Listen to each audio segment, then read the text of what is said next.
কাহিনী অনেকদিন পরে মনে উঠছে, এই জন্য শুনাইতেছে। মিশর যখন স্বাধীন হয়, আমর ইবনুল আস রাদিয়াল্লাহু তাআলা আনহু সেনাপতি ছিলেন। তো মিশরে ঘোড়দৌড় হতো, রেস কোর্সে যেরকম আমাদের ঘোড়দৌড় হতো, ওটা জুয়ার ঘোড়দৌড় ছিল না, স্বাভাবিক ঘোড়দৌড় ছিল। তো ঘোড়দৌড় শুরু হয়েছে, আমর মাত্র স্বাধীন হয়েছে। স্বাধীন হইলে একটু ভাব ভিন্ন থাকে, ঠিক না? দেখছেন তো, ঠিক না? স্বাধীন হইলে একটু ভাব ভিন্ন থাকে, ঠিক না? আপনার তো তাজা তাজা এটা দেখছেন, আমি তো দেখি নাই, আপনারা তো খুব দেখছেন, ঠিক না? তো মাত্র স্বাধীন হয়েছে, ঘোড়দৌড় শুরু হয়েছে। তো আমর ইবনুল আস রাদিয়াল্লাহু তাআলা আনহুর ছেলেও ঘোড়দৌড়ে অংশগ্রহণ করছে। তো ওনার ঘোড়ার সামনে দিয়ে ইহুদির ঘোড়া আগে চলে যেতেছিল। নতুন স্বাধীন গভর্নরের ছেলে, আরো সেনা প্রধানের ছেলে, তো হাত ঘোড়া দিয়া, ঘোড়া যেটা দিয়া ঘোড়ারে দৌড়ায়, চাবুক, ওটা মেরা দিছে ইহুদির পিঠে। ইহুদি ওইখানে ঘোড়া স্টপ করছে, মুখ ঘুরায় মদিনা চলে আসছে। আয়েশা ওমর রাদিয়াল্লাহু তাআলা আনহুর কাছে অভিযোগ করে দিছে, পুরা কাহিনী বলে দিছে। বড় মানুষের ভিতরে আমার বেইজ্জত করছে। ওমর রাদিয়াল্লাহু চিঠি লিখছে আমর ইবনুল আস রাদিয়াল্লাহু তাআলা আনহুর কাছে, তুমিও আসো, ছেলেকেও নিয়ে আসো। চিঠি পাওয়া মাত্র মদিনায় রওনা দিবে, কোনো দেরি মেরি চাই না। যখন চিঠি পাইছে, রওনা দিছে। ওমর রাদিয়াল্লাহু তাআলা আনহু নামাই না যায় কই, আমিরুল মুমিনিন। তো যখন ফিরা মদিনায় আসছে, বড়া দরবারে ঢুকছে, দরবার বিলকুল বড়া। খবর পাইয়া উনি দরবার সাজাইছেন, সবাইকে ডাইকা জমা করছেন। তো ঢুকার সময় বাপ বেটা দেখছে ইহুদি দাঁড়ায় আছে। তো জিজ্ঞেস করছে কেন ডাকছেন? ইহুদিরে বলছে, বল কি বলবি। তো পুরো কাহিনী বলার পরে ওমর রাদিয়াল্লাহু তাআলা সিদ্ধান্ত দিয়েছে, ওয়াদরিবহু কামা যারাবাকা, তোরে যেরকম মারছে এরকম মার। ওয়াকজিলহু কামা খাযালাকা, যেরকম বেইজ্জত করছে এরকম কর। একদিকে ইনসাফ বোঝা যায় যে ইনসাফ কেমন। তো ইহুদি বলতেছিল যে আমি মারবো না, বেইজ্জত করবো না। আমি শুনছিলাম আমিরুল মুমিনিন বড় ন্যায়পরায়ণ, ইনসাফগার। আমার এটা দেখার বিষয় ছিল, কোনো সুযোগ তো আমার হাতে ছিল না। এই একটা সুযোগই আমার হাতে আসছিল পরীক্ষা করার জন্য। তো আমি দেখা নিছি ইনসাফ আমি পায়া গেছি, বিদায় আমি এখন ইহুদিও থাকতে চাই না, আমি মুসলমানই হতে চাই। ওই মজলিসে মুসলমান হয়েছে। এইখানে যেরকম ইনসাফ, এরকম হুকুকুল ইবাদত বোঝা যায়। হোক না সে গায়রে মুসলিম, তাতে কি আসে যায়? আল্লাহর বান্দা তো না, আল্লাহর বান্দা না, আল্লাহ বানায় নাই না, বানায় নাই। হুকুকুল ইবাদত যেটা শিখা দরকার ছিল, যেটার মজলিস হওয়া দরকার ছিল, যেটার তালিম হওয়া দরকার ছিল, রব্বে কাবার কসম আজকে আমরা সবাই উদাসীন। এই জন্য আমি প্রথমে বলছিলাম যে হুকুকুল্লাহ নিয়ে তো কিছু সজাগতা আছে, আল্লাহ আল্লাহর রসুলের হক নিয়ে তো আমরা কিছু সজাগ থাকি। একটু হইলেও ভিতরে ধাক্কা লাগে, সংকুচিত হই, লজ্জিত হই, মনে মনে নিজেকে ছোট ভাবি যে না, ইবাদত বন্দেগী করতে পারতেছি না, জিকির আজকার করতে পারতেছি না, তেলাওয়াত করতে পারতেছি না, তসবিহ তাহলিল পড়তে পারতেছি না, দুরুদ পড়তে পারি না। কিন্তু মেরে দোস্ত, যেটা সবচেয়ে বেশি দরকার ছিল, হুকুকুল ইবাদ, মানুষকে কষ্ট দেওয়া, সৃষ্টিকে কষ্ট দেওয়া, সৃষ্টির হক। হুকুকুল ইবাদ সম্পর্কে আমরা বিলকুল ঘুমন্ত, শিক্ষিত ঘুমন্ত, অশিক্ষিত ঘুমন্ত, এটাকে কিছুই মনে করে না, কিছুই মনে করে না।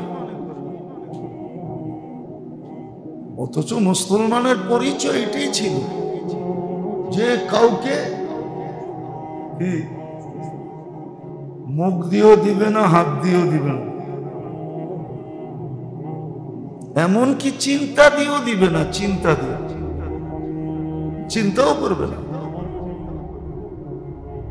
এমনকি মন দিয়েও চাবে না, মন দিয়েও কারো অনীহা চাবে না, কারো অশান্তি চাবে না, কারো মন দিয়েও চাবে না। এটার ব্যাপারে সজাগ থাকা সবচেয়ে বেশি দরকার ছিল। কেননা সুস্পষ্ট ঘোষণা আখেরাতে হতে পারে সব মাফ হয়ে যাবে। যদিও হাদিসটা ফাজাইলে আমলেরই আছে, প্রথম যেটা আমি বললাম যে পাহাড় সমান নেকি নিয়ে আসবে, ছোট হাদিস পড়ে তালিম খুব হয়, হইতে হইতে পৃষ্ঠা কালো হয়ে গেছে গা, আঙ্গুল লাগতে লাগতে, কেন আঙ্গুলের ময়লা পৃষ্ঠায় লাগে, বই ছিঁড়া গেছে, কিন্তু কোনোদিন ভাইবা দেখে নাই যে আসলে আমার ভিতরে এটা আছে না নাই, আমি কষ্ট দেই না না দেই। এই জন্য মেরে দোস্ত ভাবার বিষয়, কিন্তু এটা নিয়ে সজাগ হওয়ার দরকার, নাইলে সমাজ সুন্দর হবে না, পরিবেশ সুন্দর হবে না। কেননা এটা ছাড়া আরেকটা আসবে না। হুকুকুল ইবাদ যতক্ষণ পর্যন্ত ঠিক না হবে তো মুসলমানের ভিতরে আরেকটা আসবে না। মুসলমান উপকারী হবে না, অপকার করবে, উপকার করবে না। আজকে তো এরকম প্রতিবেশী সুখ দেখা প্রতিবেশী জ্বলে, ঠিক না? জ্বলে না? আমাদের দেশে প্রবাদ বাক্যই আছে, বাঙালির নেচার হলো কেউরে উঠতে দেখলে টাইনা নামাইবো কেমনে এই চিন্তায় থাকে। এমনকি ভাই বেড়াদেরও থাকে, আত্মীয় স্বজনও এটা করে, প্রতিবেশী তো করে করে। পাশের দোকানে বিক্রি বেশি হলে পাশের দোকানওয়ালা তাবিজ পর্যন্ত আনতে যায়, আমাদের কাছে প্রমাণ আছে। তাবিজ কিছু হোক আর না হোক, যার কাছে আনতে গেছে ওর পকেট গরম হয়েছে, কিন্তু এই বেটার কাস্টমার নষ্ট হইব না না হইব এটা পরের কথা, কিন্তু করে তো না, করে না? হ্যাঁ, এটা কি মুসলমানের কাজ? হ্যাঁ, মুসলমানের কাজ। মনে উঠলো এই জন্য বলতেছি, হাসান রাদিয়াল্লাহু তাআলা আনহুর কাছে একজন আসছে, এসে বলতেছে, হাসান, আমি 1 লক্ষ দিনার কোনোদিন একসাথে দেখি নাই। কত বোঝেন দিনার কারে কয়? কি কন্যা কুয়েতি দিনার? কি সোনার টাকা, সোনার টাকা, পিওর সোনা দিয়া বানানো টাকা। 1 লক্ষ দিনারে কয় হাজার বড়ি হয় এটা জানেন? তাও জানেন না? হ্যাঁ, বর্তমান হিসাবে পড়ায় 40,000 বড়ি হবে। 1 বড়ি 1 লাখ টাকা, 40,000 বড়ির দাম কত? বাড়ির যে হিসাব করেন। আমি একসাথে দেখি নাই, তো উনি ভিতর থেকে একটা বস্তা টাইনা আইনা বলছে, লাকা হাদিয়া, তোরে হাদিয়া দিলাম, 1 লাখ আছে এটার ভিতরে, আজকেই আমার কাছে আসছে, আমি তোকে দিয়া দিলাম, যাও। তো এটা টানতে টানতে মসজিদে নববীতে বারিন্দায় নিয়ে গেছেন, নিয়ে ঢালছেন কষ্টে মষ্টে, খুব লয়রা চেহারা দেখছেন, 2-4-10 মিনিট লয়রা চেহারা দেখা একটা আওয়াজ দিয়েছেন, মাল্লাহুল হাজা ইয়াতি, যার প্রয়োজন আছে জলদি আয়ো। বাস আওয়াজ শুনতে দেরি, বীর জমাইতে তো দেরি করে নাই, ঠিক না? বাস 10 মিনিটে খালি। তো বস্তা নিয়ে বাড়িতে গেছেন, যে বস্তাটা রাখেন, টাকা দিনার কই, যাগো দরকার ওগরে দিয়া দিছি, তোরে না হাদিয়া দিলাম, আমি তো দেখতে চাইছি, নিতে চাইছি নাকি। দেখা শেষ, কাহিনী শেষ। কারে বেউকুব, 1 লক্ষ দিনার দিলাম তোরে, দিলে কি বো, যালিকা ফাদলুল্লাহ ইউতি মাইয়াশা, আজকে আল্লাহ আপনারে দিছে, কালকে আমারে আবার দিব, অসুবিধা কি, দেখার কাম শেষ। তো যদি আসলেই মুসলমান হইতো, তো প্রতিবেশীর দোকানের কাস্টমার দেখে ও তাবিজ আনতে যেত না, বয়া বয়া হিংসা করতো না, কাস্টমার ডাইকা উল্টা পাল্টা বুঝাইতো না, বুঝায় না? আরে কি মাল লয়া যান, সব 2 নম্বর। অনেকে তো এরমই কয়, চুরির মাল, নাইলে এত সস্তায় দেয় কেমনে, ঠিক না? যদি আসলেই ওই হুকুকুল ইবাদ বসতো, তাহলে ও দোকানে বসে বলতো, যালিকা ফাদলুল্লাহ ইউতি মাইয়াশা, এটা আল্লাহর দান, ওকে কাস্টমার আজকে দিছে, কালকে আমাকে দিবে। এই বছর হয় বেচছে, আগামী বছর আমি বেচবো, ও তো এটা বলতো, ঠিক না?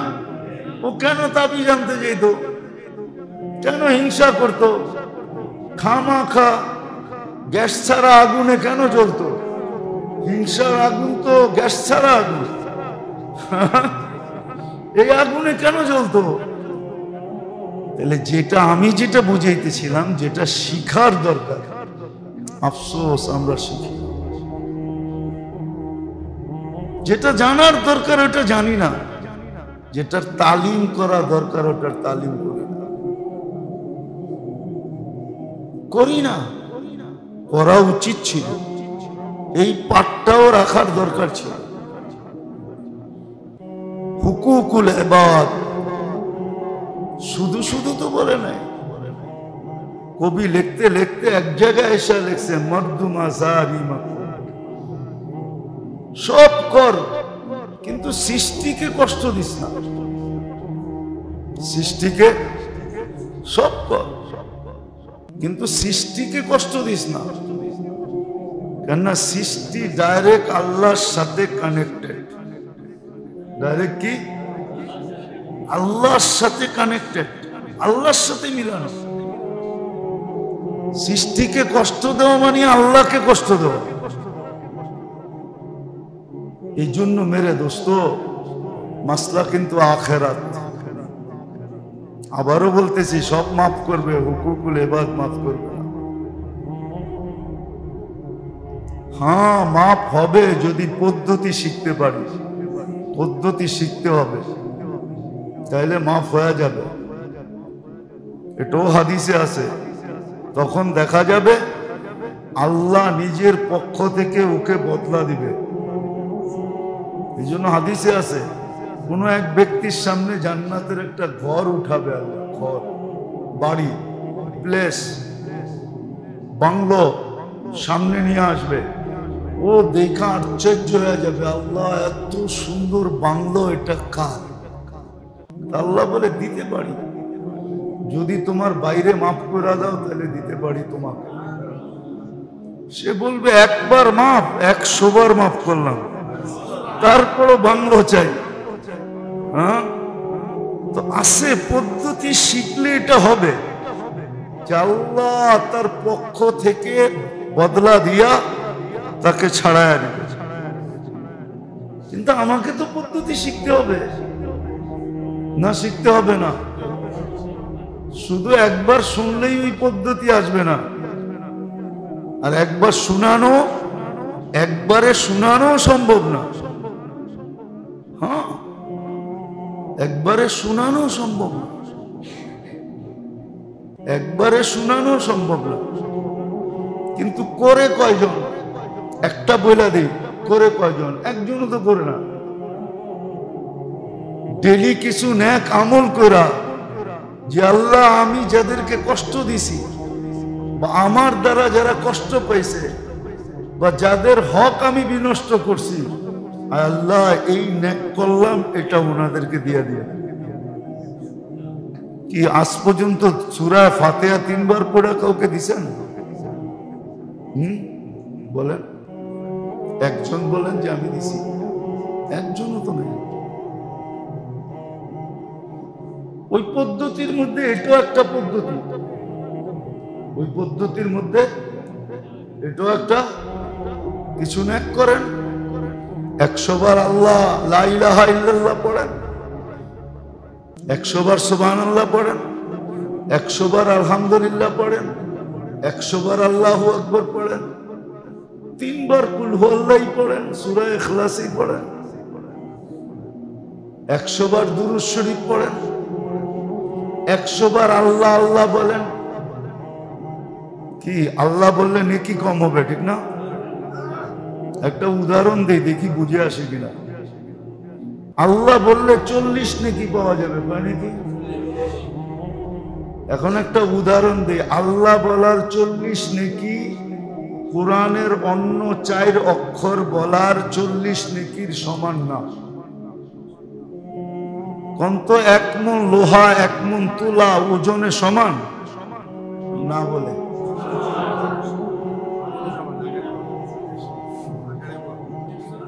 1 মণ তুলা ওজনে গাট্টিতে, কোনটা গাট্টিতে বড়?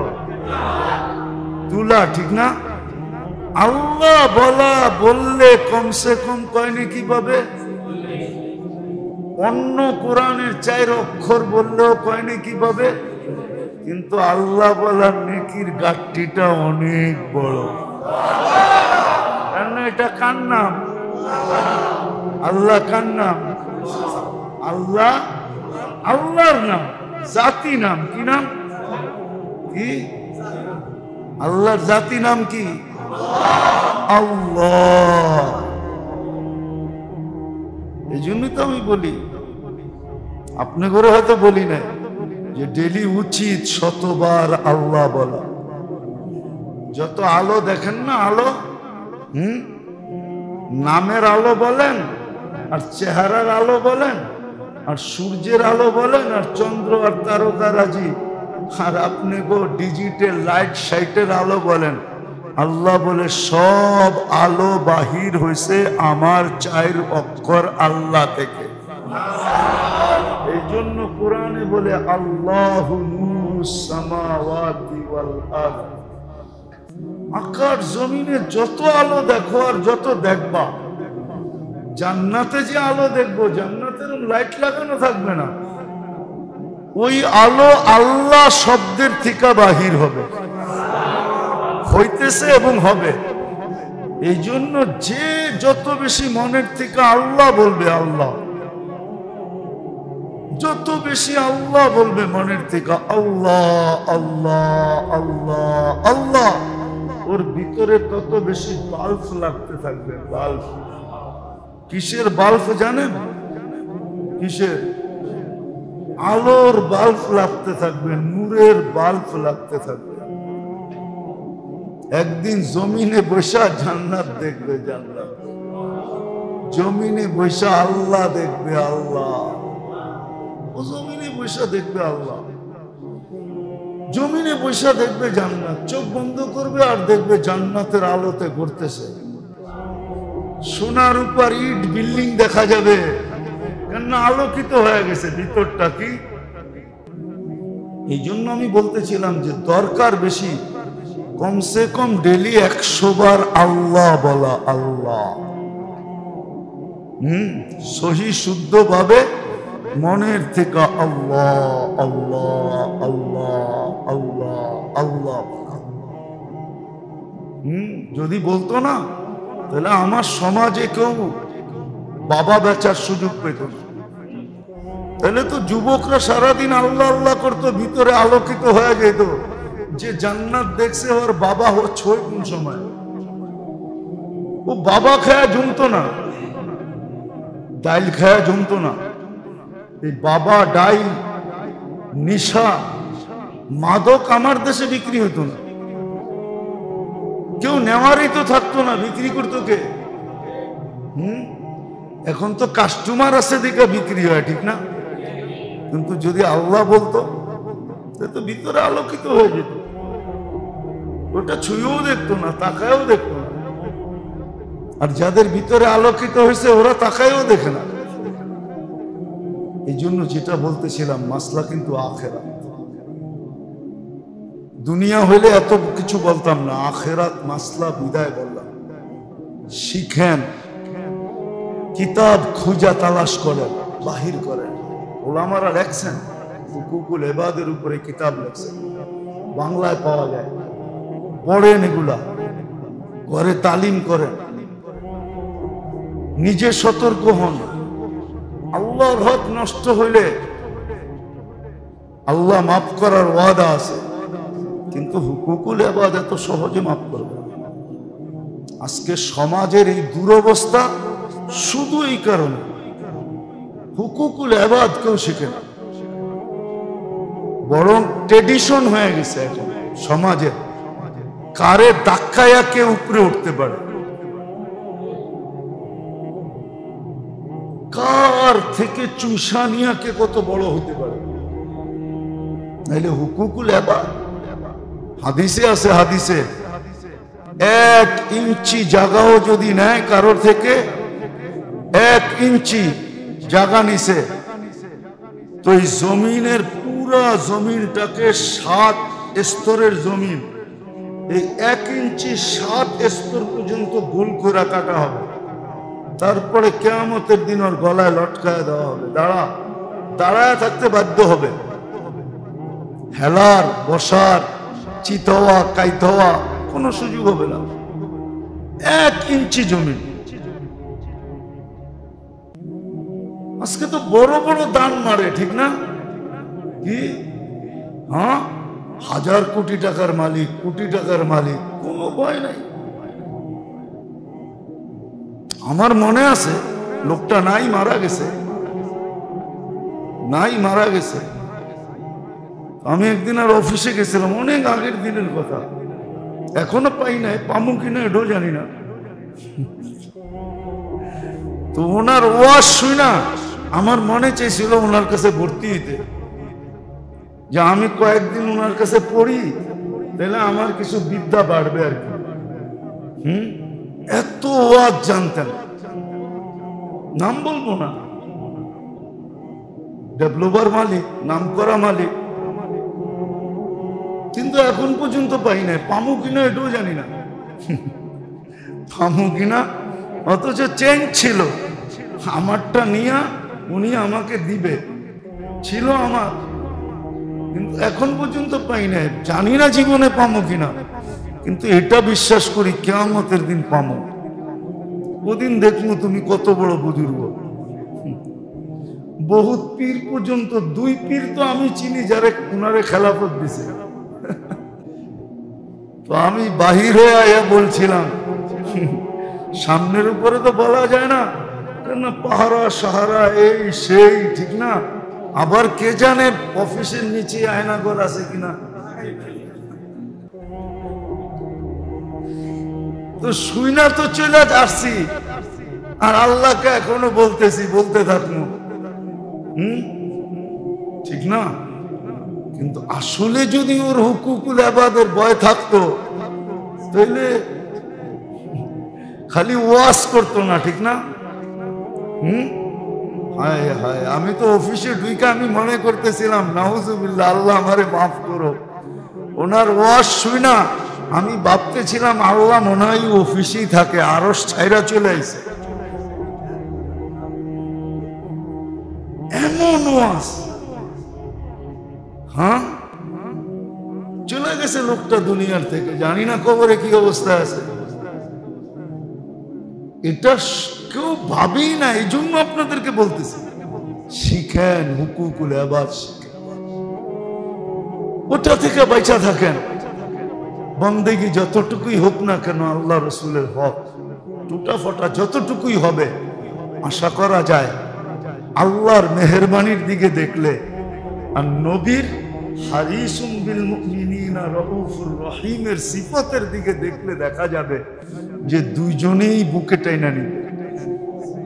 যদি হুকুকুল ইবাদ থেকে বেঁচে থাকতে শিখেন, কিতাব খোঁজেন, তালিম করেন, উলামাদের কাছ থেকে শিখেন, আল্লাহ আমাদেরকে আমল করার তৌফিক দান করুন। ওমা আলাইনা ইল্লাল বালাগ। হুকুকুল ইবাদ কেউ শিখে না, বরং ট্রেডিশন হয়ে গেছে এখন সমাজে। কারে ধাক্কায়া কে উপরে উঠতে পারে,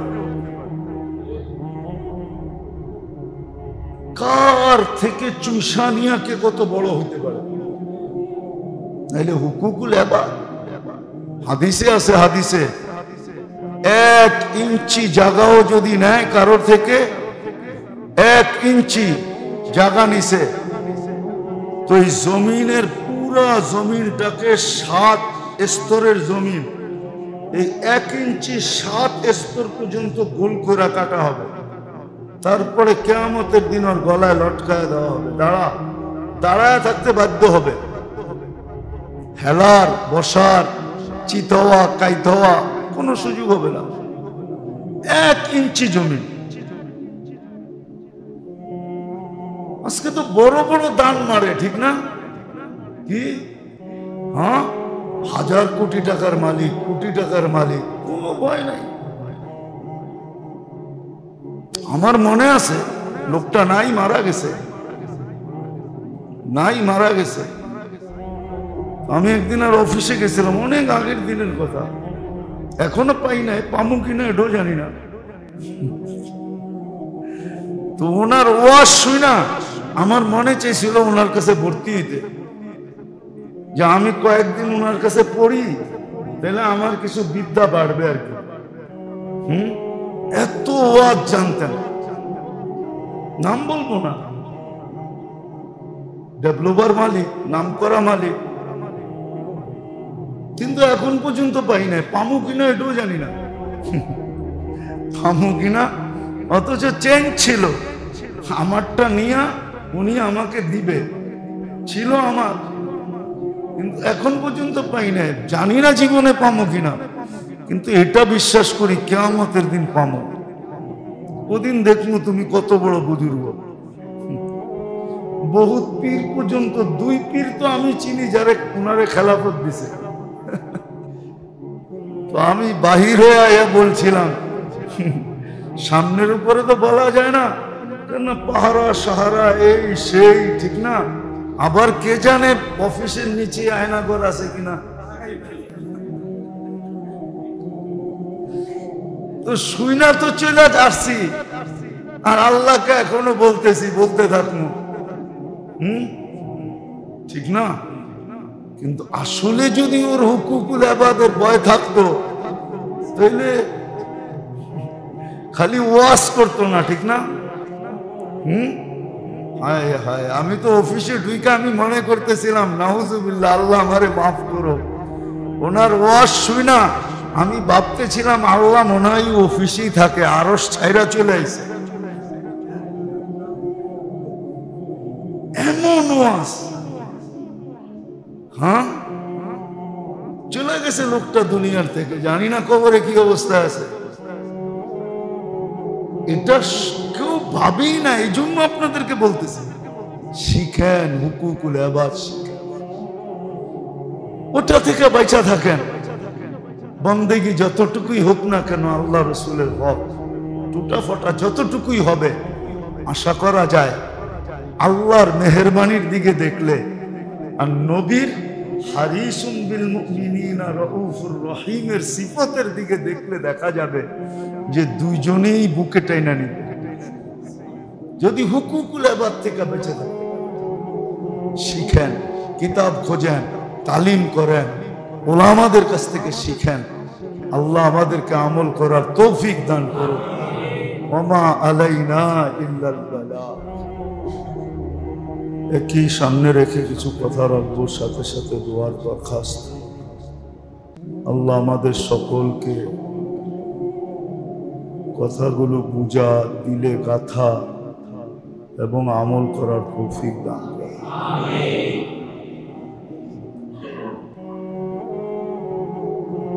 একটা জিনিসকে তো মানুষ কিছু না কিছু ভয় পায়, তো আরেকটা জিনিসকে মানুষ বিলকুল ভয় পায় না। আল্লাহর নাফরমানি, রসুলের নাফরমানি, এটা তো কম বেশি মানুষ ভয় পায়, ভাবে নামাজ না পড়লে ভাবে যে আমি তো নামাজ পড়ি না, জাকাত না দিলে ভাবে আমি তো জাকাত দিই না, হজ না করলেও ভাবে যে হজটা করা হইল না, রোজা না রাখলেও নিজেকে লজ্জিত মনে করে সবাই রাখে আমি তো রাখি না, একটু সংকুচিত থাকে, সংকোচ বোধ করে। কিন্তু আল্লাহর নাফরমানির চেয়ে বড় একটা নাফরমানি আছে, যেটা মানুষ কখনো সংকুচিত হয় না, ভাবেও না, যেটাকে হুকুকুল ইবাদ বলে। হুকুকুল ইবাদ নিয়ে মানুষ কখনো ভাবে না।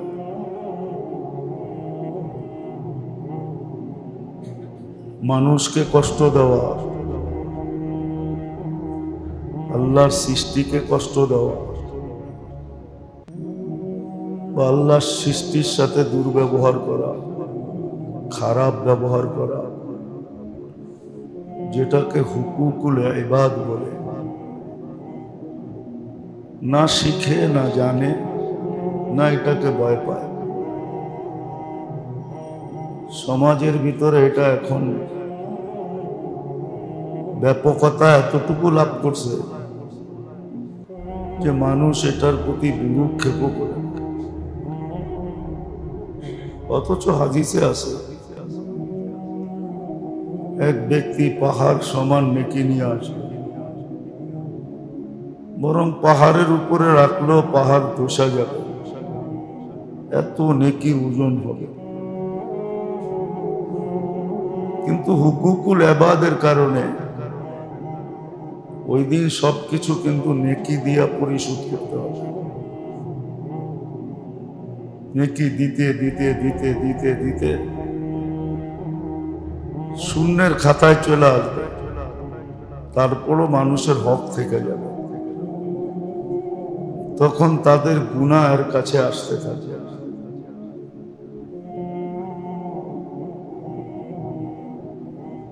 এটাই বুঝাইতে চাইতেছি, দেখি বুঝে আসে কিনা।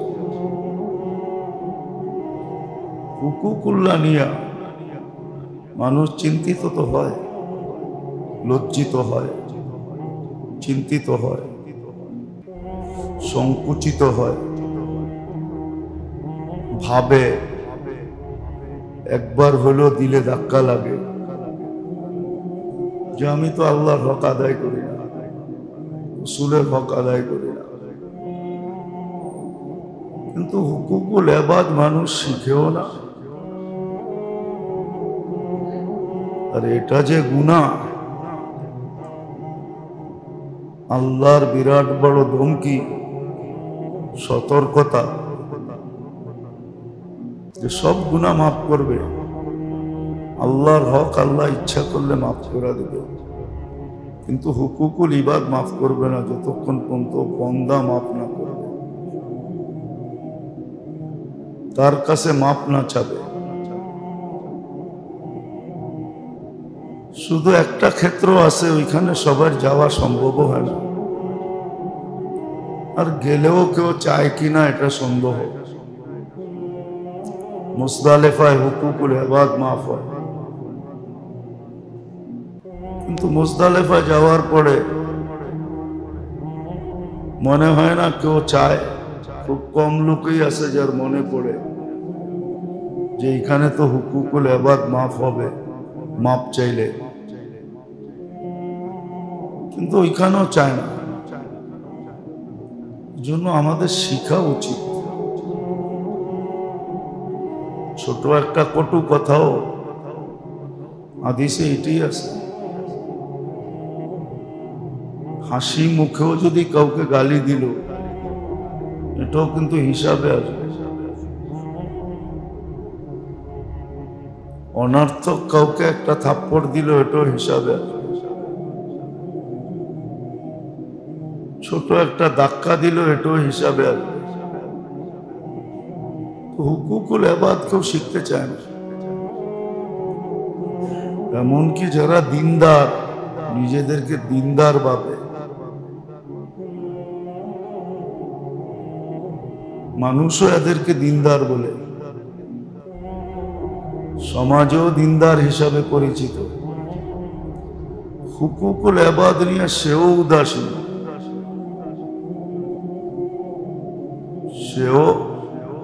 উদাসীন, সবাই আমরা উদাসীন হুকুকুল ইবাদ নিয়ে।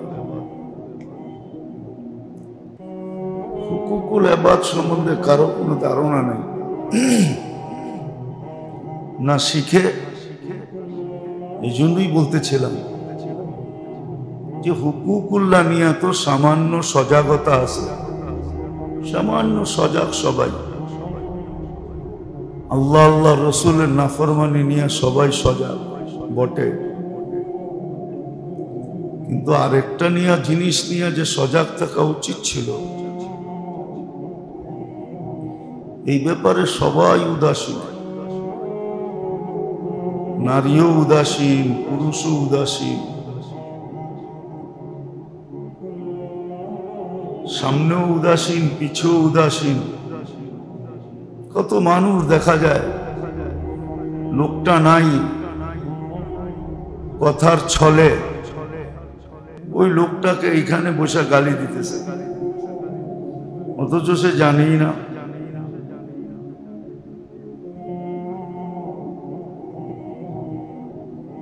তার বিরুদ্ধে গীবত করতেছে,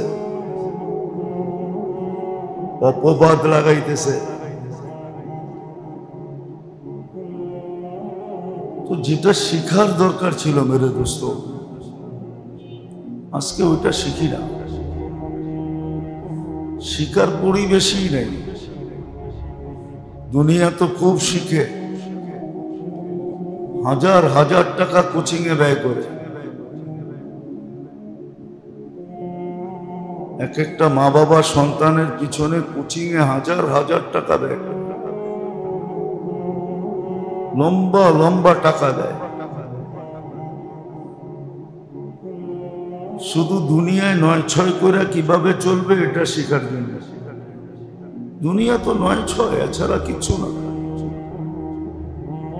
খোদার কসম, দুনিয়ায় ৯-৬ ছাড়া কিচ্ছু না।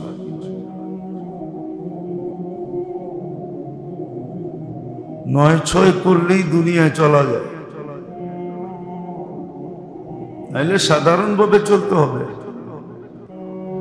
দেখা যাবে নুন আনবে, পান্তা ফুরায়া যাবে, পান্তা আনবে, নুন ফুরায়া যাবে। ১ তারিখে পাবে, ২৫ তারিখে শেষ হয়ে যাবে, এইভাবে চলবে। ৯-৬ শিখানোর জন্য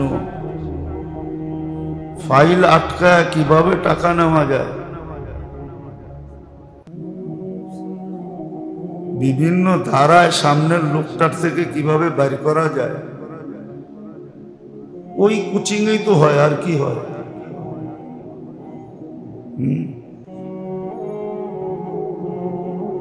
ওটার পিছনে হাজার হাজার টাকা খরচ করতে পারে, লক্ষ লক্ষ টাকা খরচ করে দুনিয়াবি শিক্ষার জন্য। যে লাড়াচাড়া করে কিভাবে চলবে, দুনিয়া তো হলো লাড়াচাড়া করা, আর কি।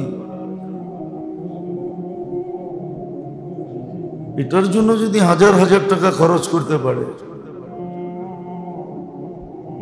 কিন্তু যেটার জন্য চিরস্থায়ী সিদ্ধান্ত এদিক ওদিক হয়ে যাবে। আখিরাতের সিদ্ধান্ত তো চিরস্থায়ী সিদ্ধান্ত, যে জান্নাতে যাবে চিরদিনের জন্য যাবে। দোজখে যদিও চিরদিনের জন্য কিছু মুসলমান যাবে না, বাহির হয়ে চলে আসবে। দোজখ কি কোনো মামুলি বিষয়?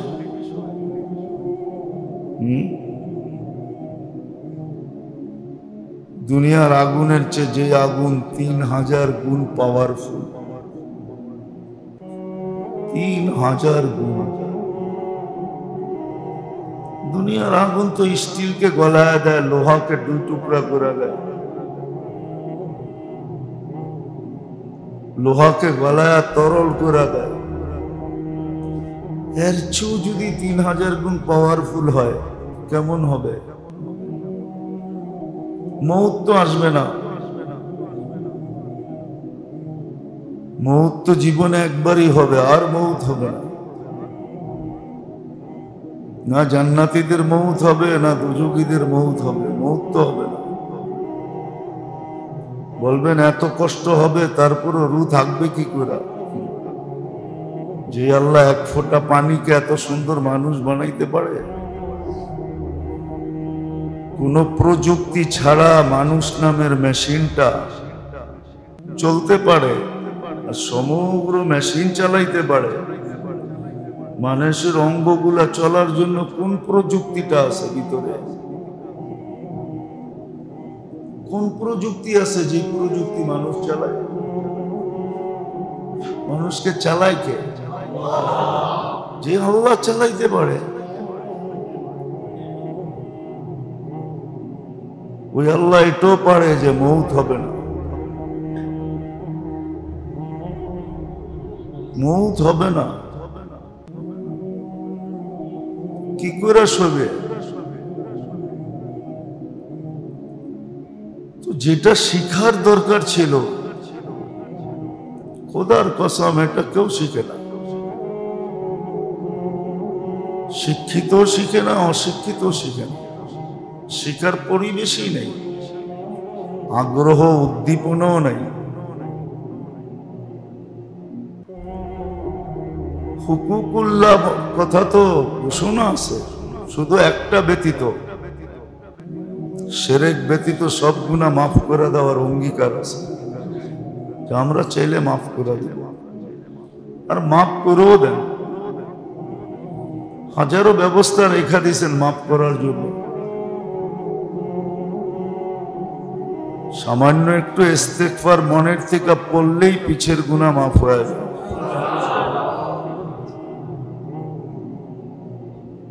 আরো শত পন্থা রয়ে গেছে মাফ করার জন্য। এক নামাজ থেকে আরেক নামাজে পা দিতে দেরি, মধ্যবর্তী গুনাহ মাফ হইতে দেরি হয় না। এক জুমার থেকে আরেক জুমায় ঢুকতে দেরি, মধ্যবর্তী গুনাহ মাফ হইতে দেরি হয় না।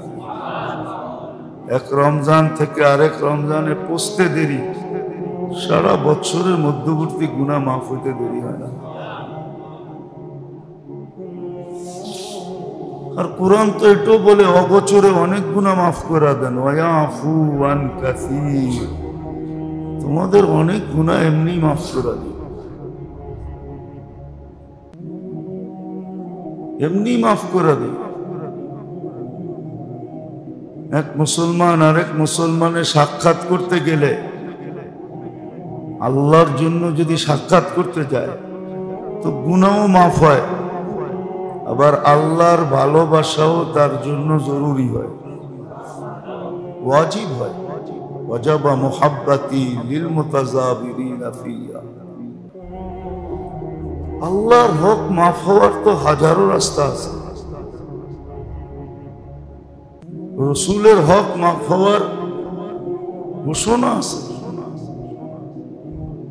কিন্তু যেটা সবচেয়ে বেশি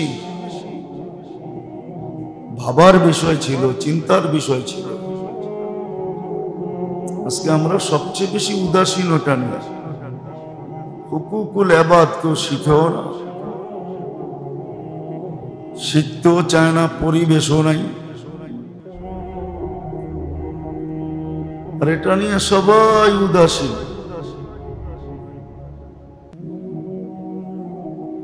সবাই উদাসীন। খাওয়াসও উদাসীন, আওয়ামও উদাসীন, শিক্ষিত অশিক্ষিত, নারী পুরুষ যুবক বৃদ্ধ সবাই উদাসীন। অথচ এটা সবচেয়ে বেশি শেখা দরকার ছিল। নাইলে কিন্তু সত্য এটাই। আবু হানিফা রহমতুল্লাহ আলাই একজনকে দাওয়াত করে খাওয়াইতেছেন, আর সেমন দাওয়াত, শত আইটেমের দাওয়াত। খাদেম জিজ্ঞাসা করছে, হুজুর একে এত বেশি আইটেম করে কেন খাওয়াইতেছেন, এত সমীহা করে? এ তো সারাদিন আপনার বিরুদ্ধে বলে। বলছে এই জন্যই তো খাওয়াইতেছি, আমার নেক গুনাহগুলা নিজের মাথায় নিতেছে, তুমি তো আজ পর্যন্ত একটাও নেও না। এই যে হুকুকুল ইবাদ,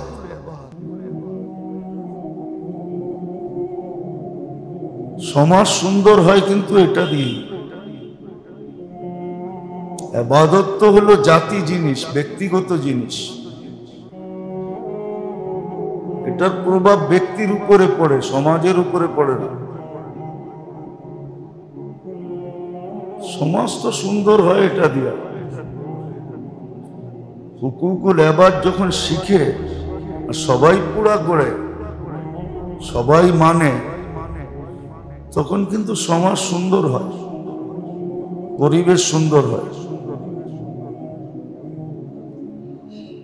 তখন সমাজ খুব সুন্দর হয়, খুব। কেউ কাউকে অনর্থক কষ্ট দেয় না। শুধু শুধু তো কিতাবে বলে নাই, হাদিস তো শুধু শুধু বলে নাই। আল মুসলিমু মান সালিম আল মুসলিমিনা বিলিসানিহি ওয়া ইয়াদিহি। মুসলমান তো ওকেই বলে যার মুখ দ্বারা কেউ কষ্ট পায় না, যার হাত দ্বারা কেউ কষ্ট পায় না, এমনকি চিন্তা দ্বারাও কেউ কষ্ট পায় না। ইসলামের এত দাম কেন? ইন্নাদ-দীন ইনদাল্লাহিল ইসলাম, এত দামি কেন? দিন হিসাবে ইসলাম মনোনীত কেন? ইসলাম কিন্তু সালাম থেকে আসছে। সালাম, সালাম কাকে বলে জানেন? শান্তির অফুরন্ত ভান্ডার। শান্তি, শান্তি ফুরাবে না, অফুরন্ত ভান্ডার শান্তি। ওইখান থেকে আসছে ইসলাম। ওটা যার ভিতরে আছে তার নাম মুসলমান। এই জন্য বলছে মাইয়াস্তাতি আইয়ানফা আন-নাস ফালিয়ানফা। উপকার করতে পারলে করো, অপকার করো না। উপকার যদি পারো তো করো, আর যদি না পারো তাহলে করবে না, অপকার করো না। এটাই এক কবি বুঝাইছেন, কুওয়াতে নেকি নাদারি বদমাকি। ভালো করতে পারো না, খারাপ করো না। এটার উপরই আল্লাহর ওয়াদা, ইরহাম মান ফিল আরদি। দয়া করো ওর উপরে যে জমিনে আছে। আকাশওয়ালা তোমার উপরে দয়া করবে। বুঝাইতে পারতেছি না, এই জন্য সমাজও সজাগ না। সমাজ সুন্দর হয় এইভাবে, কয়েকটা জিনিস দিয়ে সমাজ সুন্দর হয়, নাহলে সমাজ সুন্দর হয় না। বাস্তব মুসলমান যখন হয় তো কাউকে কষ্ট দেয় না। মানুষ তো মানুষ, কোনো প্রাণীকেও কষ্ট দেয় না, অনর্থক কষ্ট দেয় না। একটা কথা বুঝার, যদি বুঝি তাহলে বুঝে আসবে।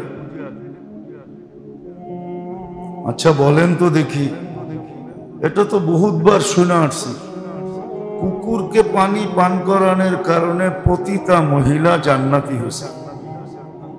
যার পেশা ছিল পতিতা, পতিতা বৃত্তি যার পেশা, বুখারী শরীফে আছে। কুকুরকে পানি পান করার কারণে, পানি পান করানো মানেই তো উপকার।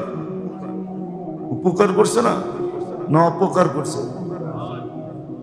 যদি কুকুরকেও পানি পান করানোর সহযোগিতার কারণে, উপকার করার কারণে যদি জান্নাত পায়, কুকুর উত্তম না মানুষ উত্তম? মানুষের ভিতরে আবার উম্মতে মুহাম্মদী কেমন উত্তম, যাকে আল্লাহ উত্তম বলছে, কুনতুম খায়রা উম্মাহ। ওর উপকার করলে কি হবে একটু ধারণা করলে বোঝা যাবে, কম্পেয়ার করলে, তুলনা করলে বোঝা যাবে কেমন হবে।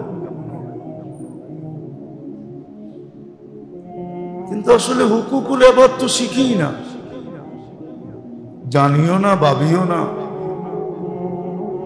না আমাদের বয়স্কদের মাঝে চর্চা আছে, না আমাদের যুবকদের মাঝে চর্চা আছে, না নারীদের মাঝে আছে, না পুরুষদের মাঝে আছে, না কারো ঘরে কোনো তালিম আছে, তালিমও নাই। হুকুকুল ইবাদের কোনো তালিমই নেই, কোনো তালিম নেই। বললে তো অনেকে রাগ হয়ে যাবে,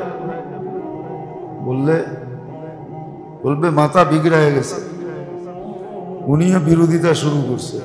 আসলে বিরোধিতা না, আপনি ফাজাইলের তালিম করেন, এটার পাশে এটাও রাখেন, হুকুকুল ইবাদেরও তালিম করেন, সপ্তাহে একদিন করেন, নাইলে আলোচনাই করেন।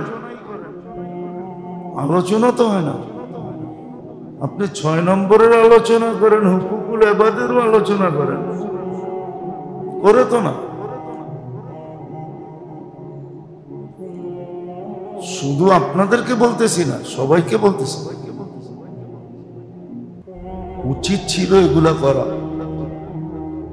এলে সমাজ সুন্দর হইতো, কেউ কাউকে কষ্ট দিত না।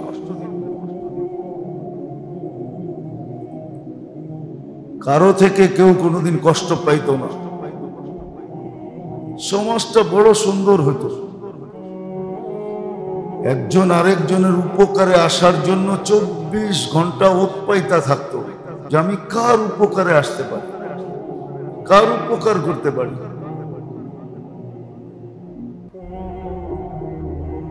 কার উপকার আরেকটা জিনিসও বুখারীতে আছে, বুখারী শরীফে আছে, শুধু বিলাইকে কষ্ট দিয়ে মেরা ফেলছে। অথচ ওই মহিলার চরিত্র কি ছিল? সারা রাত্র ইবাদত করত, সারা দিন রোজা রাখত, নিষিদ্ধ দিন ব্যতীত সারা জীবন রোজায় কাটাইছে, সারা রাত্র ইবাদত করছে। কিন্তু এক বিলাই কষ্ট দেওয়ার কারণে জাহান্নাম, বুখারী শরীফে আছে। আর মানুষ যদি মানুষকে কষ্ট দিয়ে মেরা ফেলে তাহলে কি হবে? কি বিলাই উত্তম না মানুষ উত্তম? মানুষের ভিতরে মানুষ উত্তম না মুসলমান উত্তম? মুসলমানের ভিতরেও মুসলমানের উম্মতে মুহাম্মদী উত্তম না সাধারণ উম্মত উত্তম? তাইলে ও তো বনি ইসরাইলের উম্মতকে মেরা, বনি ইসরাইলের মহিলা ছিল। আজকে তো মানুষ মানুষকে মারতে দ্বিধা করে না, করে নাকি? হ্যাঁ,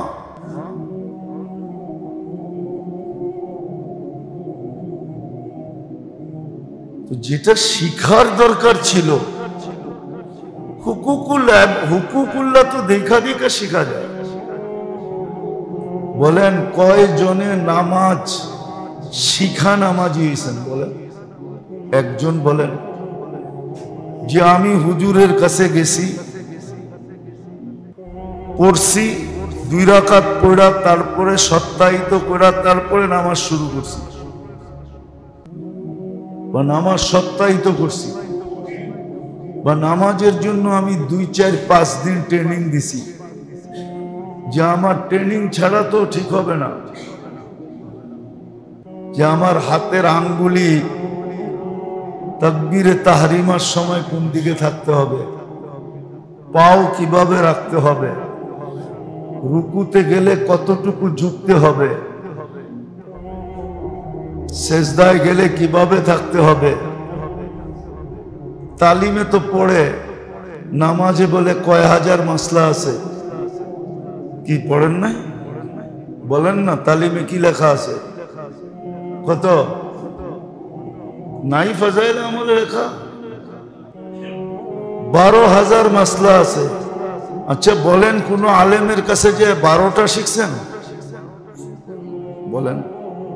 তিন চিল্লা তো অনেকজন এখানে আছে, রাগ হবেন না কিন্তু, বিরুদ্ধে বলতেছি না। তো ইবাদত তো শেখা, দেখা দেখা শিখা যায়। আপনি মুখ ব্যাখ্যা করতে পারেন, তাতে আমার কোনো আপত্তি নেই, কিন্তু লেখা রাখেন, আপনি দড়া খাবেন। এই মুখ ব্যাখ্যার লেগেও দড়া খাবেন, আর যে শিখেন না এটার জন্য দড়া খাবেন। লেখা রাখেন। আপনি ভাবছেন আমি 3 চিল্লা দিয়ে শিখা ফেলছি, হয়ে গেছে আমার কমপ্লিট। আমি তো সময় লাগাইছি, হুজুরে সময় লাগাইছে নাকি? হুজুরে 14 বছর ঘোড়ার ডিম কাটছে, ঠিক না? ঘাস কাটছে, ঘাস। আল্লাহ রসুলের কথা বিশ্বাস করব না আপনারটা বিশ্বাস করব? চেতায়েন না বেশি। আপনাকে মেহান্নত তো স্বপ্নে পাওয়া মেহান্নত, কোনখানে হাদিসে লেখা আছে এটা? আপনারই তো বলেন স্বপ্নে পাইছে, আর হুজুর গোটটা তো হাদিসে বলতেছে, মান খারাজা মিন বাইতিহি লিয়াতলুবাল ইলমা ফাহুয়া ফি সাবিলিল্লাহ। যে ইলম শিখার জন্য ঘরের থেকে বাহির হইছে, ও আল্লাহর রাস্তায় আছে। রসুলেরটা মানবেন না মুরব্বিরটা মানবেন? না না, ওনারা মুরব্বিরটাই মানে, রসুলেরটা মানে না। নাইলে মুখ ব্যাখ্যা করে কেন? আমাদের চোখে ফাঁকি দিতে পারবেন না, আমাদের চোখ বড় কঠিন চোখ। আর আমি অন্য জিনিস। সোনা কইসা খাদ বের করতে পারি, হাতে নিলে হাত বইলা দেয় কতটুক খাইতেছে। মেশিন লাগে না, কষ্ট হয় না। আপনি মুখ ব্যাখ্যা করেন কেন? রাগ হয় না কিন্তু, মিডিয়ায় যাইতেছে, বুঝানোর জন্য বলতেছি। কয়জন নামাজ শিখছি হুজুরের কাছে যায়? বলেন বুকে হাত দিয়া যে আমি 5 দিন বুঝাইতেছিলাম। ইবাদত তো আল্লাহর হক তো দেখা দেখেও শিখা যায়। দেখা দেখা নামাজ তো আমরা দেখা দেখা শিখছি। এই জন্য তো হাদিসে আছে, ঘরে বেশি বেশি নফল নামাজ পড়ো। তোমার ছোট বাচ্চা তোমাকে দেখা দেখা সিজদা করা শিখবে, রুকু করা শিখবে। ল্যাংটা ওইটাই দাঁড়ায় পড়া শুরু করবে, শিখবে। হুকুম আছে ঘরে বেশি বেশি পড়ো, নফল নামাজ ঘরে পড়ো, ঘরকে কবর বানায় না। লা তাজআলু বুয়ুতাকুম কবরা। কবরস্থানে নামাজ হয় না, ঘরে বেশি বেশি নফল পড়ো, তাহলে ঘরের ভিতরে বরকত হবে, নামাজের আলো ঘরে ঢুকবে, বাচ্চা কাচ্চা তোমাকে দেখা শিখবে। হুকুকুল্লাহ দেখা দেখা শিখা যায়, কিন্তু কসম খোদা হুকুকুল ইবাদ দেখা দেখা শেখা যায় না। শুধু বয়ান দিয়েও হয় না। বয়ান দিয়ে তো আমি আগ্রহ পয়দা করতে পারবো, কিন্তু শিখাইতে পারবো না। হুকুকুল ইবাদ যদি কঠিন না হইতো, তাহলে আবু বকর সিদ্দিকের মতো মানুষ একজনকে একটা কটু কথা বলে ফেলছে ভুলে, ফাজাইলে আমলে আছে। জোর করে ধরছে, তুই একটা বইলা ফেল। বলছে না, বলবো না। বলছে না বললে আল্লাহ রসুলের কাছে নিয়ে যাব। আর জি দেখেন, টানতে টানতে নিয়ে গেছে, ইয়া রাসূলুল্লাহ আমি বইলা ফেলছি। আপনারা বলেন না স্লিপ অফ টাং, মুখ ফসকায় বাহির হয়ে গেছে। আমি ওকে প্রতিশোধ নিতে বলছি, ও নাই নাই। তো ওই ব্যক্তি অপেক্ষায়, ওই ব্যক্তি জানতো যে আমি না বললে আমাকে টাইনা নিয়ে যাবে, ওই সুবাদে আমি একটা গাঠটি পাবো। কি পাবো? এখন বইলা দিলে গাঠটি পাবো না। ও চালাক ছিল, ও তো বলে আমি তো চাইতেই আছি তুই আল্লাহ রসুলের কাছে লয়া যা। মুখে না বললেও মনে মনে ভাবতেছিল লয়া যা, কেননা ওইখানে গেলে গাঠটি পাবো, গাঠটি। এইখানে মাফ করে দিলে তো একটাই হবে, বা বইলা দিলে তো একটাই হবে, গাঠটি হবে না। তো